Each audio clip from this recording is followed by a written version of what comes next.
Sa Lanao del Sur, timbog ang isang most wanted robbery suspect na kabilang din sa top 8 most wanted person sa probinsya. Ang blotter sa report.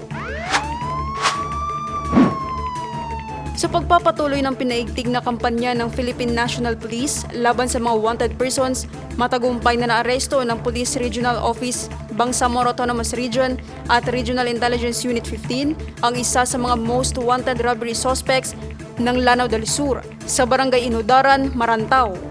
Isinagawang operasyon sa bisa ng warrant of arrest. Kinilala ang suspect sa alias na Saliling at nasa hustong gulang. Ang pagkakaaresto sa kanya ay resulta ng intelligence-driven operation. Pinuri naman ni Police Brigadier General Jason de Guzman, Regional Director ng ProBar, ang dedikasyon ng mga operating units at binigyang diin ang mahalagang papel ng kooperasyon ng publiko.